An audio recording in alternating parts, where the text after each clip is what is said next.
कृष्णाय वासुदेवाय हरे परमात्मने प्रणतक्लेशनाशाय गोविंदाय नमो नमः। सत्य सनातन धर्म यूट्यूब चैनल पर आप सभी का स्वागत है।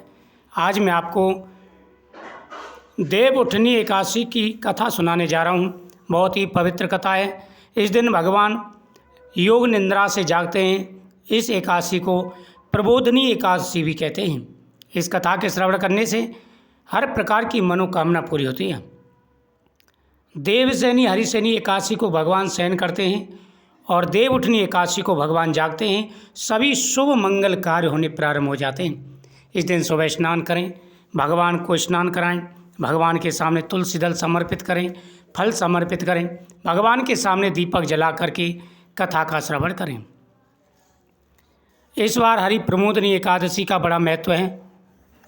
इस दिन किए गए पूजा पाठ का अनंत गुना फल प्राप्त होता है और एकादशी से लेकर पूर्णमासी तक तुलसी विवाह भी चलते हैं।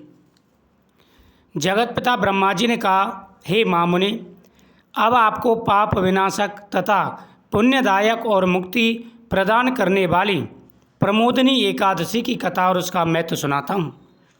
गंगा स्नान का फल मनुष्य को तभी ही मिलता है जब कार्तिक माह में शुक्ल पक्ष की देवउठनी एकादशी का आगमन होता है। इस एकादशी का उपवास पुण्य 1000 अश्वमेध यज्ञ और 100 राजसूय यज्ञों के समान होता है। नारद ऋषि ने कहा, हे पिता, आप यह बताइए, सायंकाल को एक बार भोजन लेने से, रात्रि में भोजन लेने से तथा सारे दिन उपवास से क्या क्या पुण्य फल प्राप्त होता है। देव ऋषि नारद ने ब्रह्मा जी से कहा कि जो व्यक्ति एक समय भोजन करते हैं उनको क्या फल प्राप्त होता है, जो व्यक्ति रात्रि में जागरण करते हैं उनको क्या फल प्राप्त होता है, और जो निर्जल व्रत रखते हैं यानी उपवास रखते हैं उनको क्या फल की प्राप्ति होती है। ब्रह्मा जी ने कहा, हे नारद, एक सायंकाल के भोजन से 2 जन्म का और सारे दिन के व्रत से 7 जन्मों के पापों का नाश हो जाता है। एक समय जो भोजन करता है उसके 1 जन्म का, और जो उपवास करता है उसके 7 जन्मों के पापों का नाश हो जाता है। जो चीज़ त्रिलोकी में नहीं मिल सकती वह चीज़ इस एकादशी के उपवास के प्रभाव से प्राप्त हो जाती है। इस उपवास के पुण्य प्रभाव से पहाड़ समान भारी अनेक पाप भी पल मात्र में ही जलकर भस्म हो जाते हैं। प्रमोदनी एकादशी से पिछले जन्म में किए गए सारे बुरे कर्म भी पल भर में समाप्त हो जाते हैं। इस प्रकार प्रमोदनी एकादशी को विधि और नियम के अनुसार व्रत करना चाहिए। ब्रह्मा जी बोले, हे ऋषिराज, श्रद्धा भाव से थोड़ा पुण्य करने वाले को पुण्य भी पर्वत की तरह मान हो जाता है। अपने मन में देवउठनी एकादशी उपवास की इच्छा रखने वाले को भी 100 जन्मों के पापों से छुटकारा मिल जाता है। प्रमोदनी एकादशी में रात्रि जागरण करने वाले की पिछली और अगली 10 पीढ़ियाँ विष्णु लोक में निवास करती हैं। उनके पितृ भी स्वर्ग में वास करते हैं। इस पृथ्वी पर उस प्राणी का जन्म सफल माना जाता है जो प्रमोदनी एकादशी का उपवास करता है, उसका कुल पवित्र हो जाता है। विश्व के समस्त तीर्थ तथा जितने भी तीर्थों की आशा की जा सकती है वे सब प्रमोदनी एकादशी के उपवास करने से घर पर ही वास करते हैं।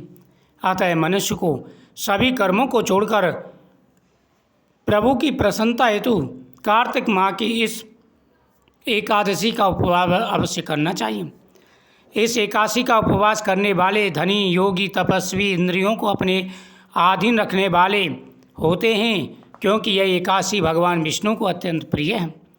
इस एकादशी उपवास के प्रभाव से मनुष्य का पुनर्जन्म नहीं होता तथा उसके तीनों प्रकार के कामिक, वाचिक तथा मानसिक पाप नष्ट हो जाते हैं। इस दिन ईश्वर को प्राप्त करने के लिए जो यज्ञ, तप, होम तथा दान करने हैं उन्हें अनंत गुना फल की प्राप्ति होती है। प्रमोदनी एकादशी को ईश पूजन करने वाले के, चाहे वह बालक हो, वृद्ध हो अथवा युवा हो, सब पापों का क्षय हो जाता है। इस एकादशी को रात्रि जागरण से जो पुण्य मिलता है वह सूर्य ग्रहण के अवसर पर गंगा स्नान से के फल से 1000 गुना अधिक होता है।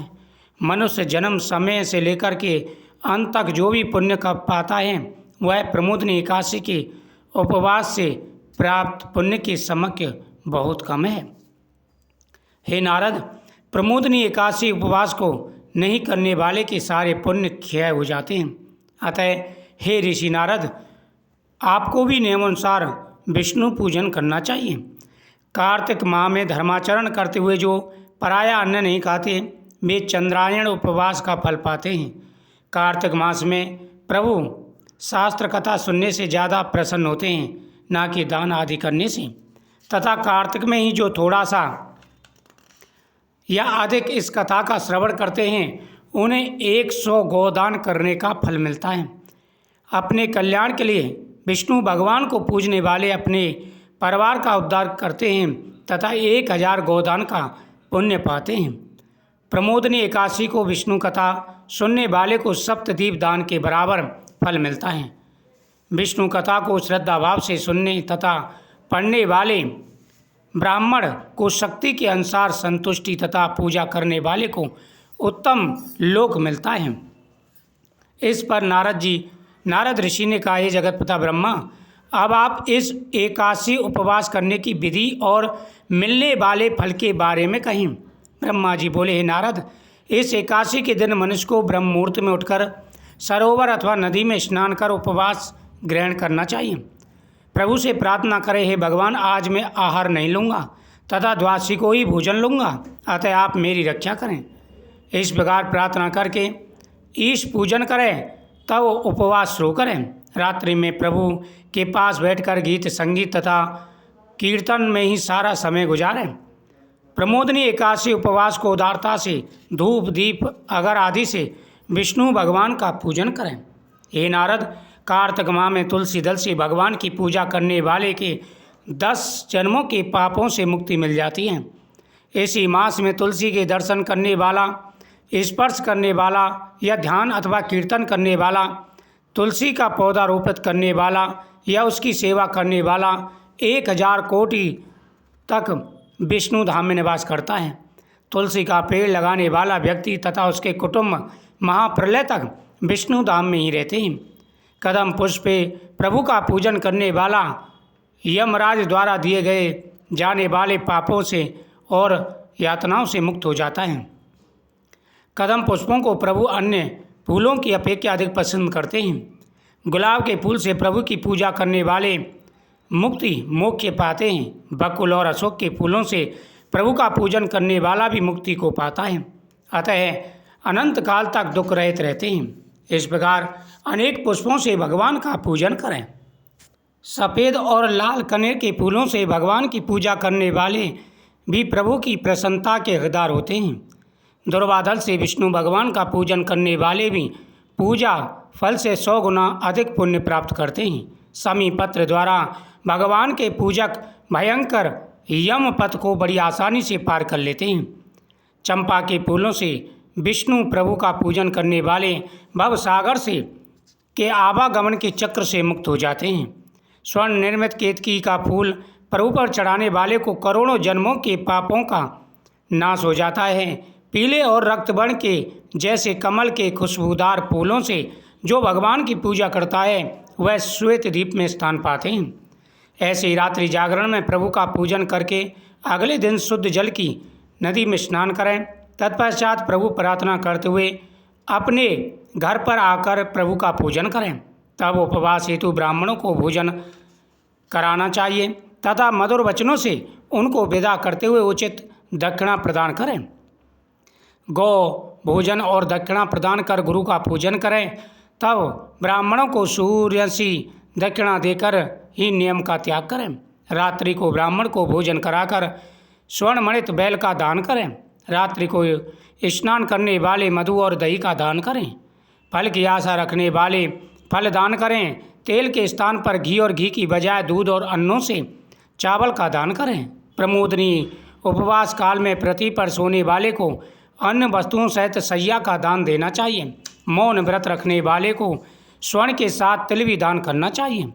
कार्तिक माह में उपनाह जूते नहीं पहनने वाले को इन सब का दान करना चाहिए। कार्तिक माह में नमक का त्याग करने वाले को शक्कर का दान करना चाहिए। प्रतिदिन देवालय में दीप जलाने वाले को घी तथा बत्ती वाला तांबा या स्वर्ण का दीप दान करना अनिवार्य है। चतुर्थ मास उपवास काल में किसी वस्तु का त्याग करने वाले को 10 दिन के पश्चात ही उस वस्तु को पुनः ग्रहण करना चाहिए। चतुर्थ मास उपवास को विघ्न रहित संपूर्ण करने वाला अंत में भव बंधन से मुक्त होकर वैकुंठ लोक को जाता है।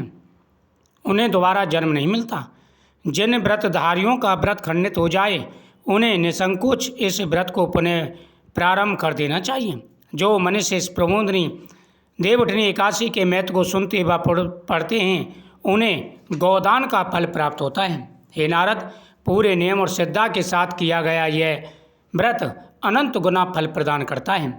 ओम नमो भगवते वासुदेवाय नमः।